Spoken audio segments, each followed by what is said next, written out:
Nos últimos 10 anos, o número de jovens que concluem o ensino médio subiu de 5% para 19%.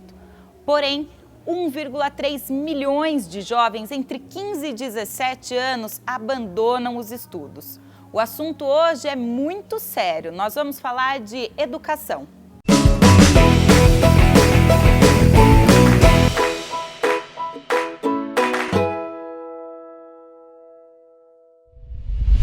E justamente por isso que eu falei agora aqui na abertura do programa, é que eu vim procurar o Marcos, que é professor da USP e tem muito a acrescentar a esse tema.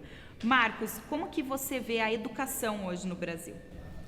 Então eu quero começar dizendo uma coisa que talvez surpreenda uma parcela dos seus espectadores, né?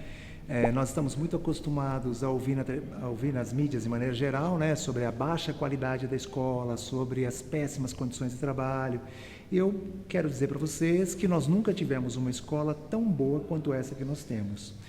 Eu não estou dizendo que a escola que nós temos é boa.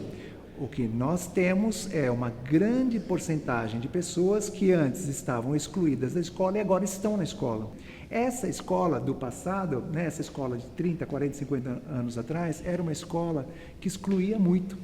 Uma parcela pequena da população ingressava e mesmo assim, né, uma parte acabava ficando pelo caminho.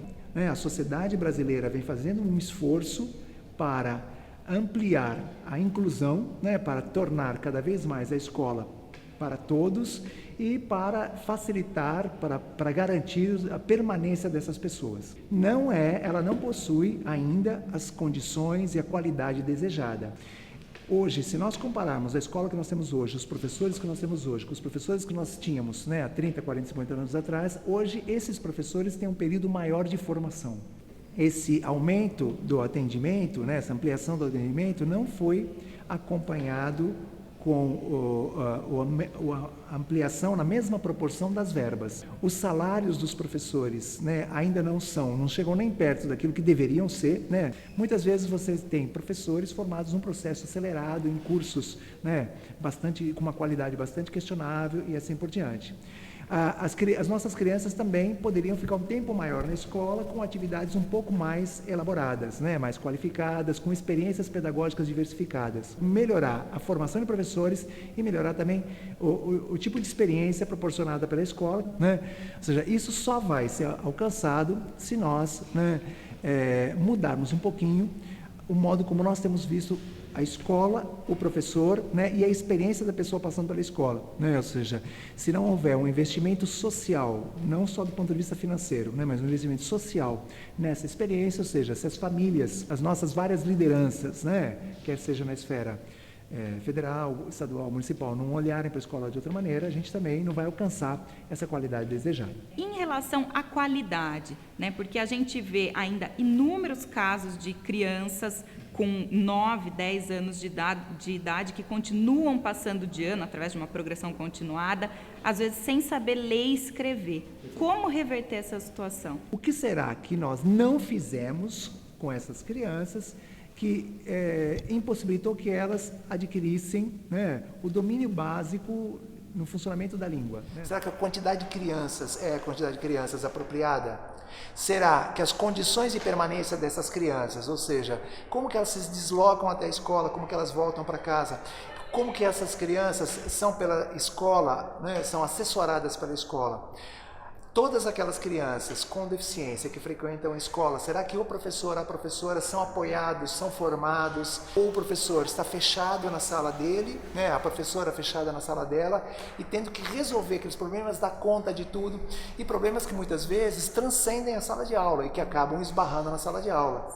Então é isso que a gente precisa considerar, né? Porque se a gente só olhar para os índices de alfabetização, você vai falar assim, nossa, parece que a escola, né, não é tão boa quanto era antigamente. Agora, se a gente pensar que agora nós temos a oportunidade, né, de colocar lado a lado uma criança com deficiência, uma criança que não têm essas deficiências tão visíveis. E elas estão experimentando juntas a experiência pedagógica, puxa, o quanto uma está aprendendo com a outra, o quanto uma... E é claro, se você tem essa condição, talvez essa criança não domine, né, a linguagem escrita do jeito que a gente pensava, né, que antigamente a gente dominava, né? Porque é sempre bom relativizar, Lia, porque o processo de avaliação do sistema, também ele é novo, né? Ele se instaura no Brasil na década de 90, então a gente não tem índices muito fidedignos para fazer comparações, né? Então as pessoas ficam às vezes se remetendo, achando que talvez todo mundo se alfabetizasse. Ora, aí aqueles que não continuavam, como é que ficaram? Né? Então, muitas vezes, a inserção que essa escola tem que dar conta, a inserção dessa criança, ela é muito grande. Por isso, né, eu insisti tanto na importância de uma escola que possua condições para isso. É muito importante que a experiência escolar garanta às crianças a oportunidade de conhecer um museu, de conhecer uma biblioteca municipal, de frequentar uma atividade artística, né, experiências estéticas que são importantes, e às vezes aquela secretaria municipal ou aquela secretaria estadual não proporciona aquele ônibus para levar as crianças. Aí que eu ia chegar, a gente sabe que a realidade da verba destinada para a educação ainda é muito pequena e o professor, os diretores das escolas municipais e estaduais têm que ficar colocando ali na planilhinha quantas vezes saiu com o ônibus. Primeiro, né, a carência de recursos, porque embora a educação tenha uma rubrica específica, né, do montante de arrecadação do município, do estado, da federação,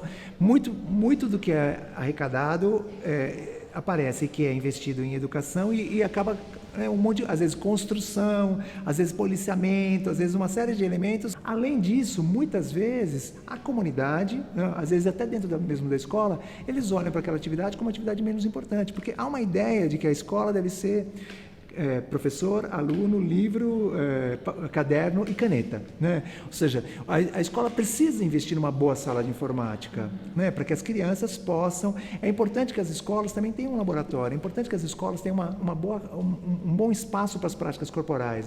Marcos, vamos interromper um pouquinho, porque esse assunto ainda tem muito pano para manga. Então, a gente continua com o Marcos no próximo bloco.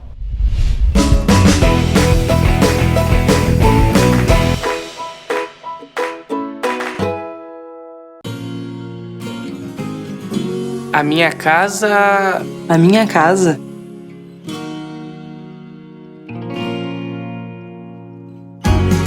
A minha casa tem que ter alegria. Tem que ser sem hora pra ir embora. Tem que ser muito moderna. Tem que ser cheia de vida. Tem que ser compartilhada.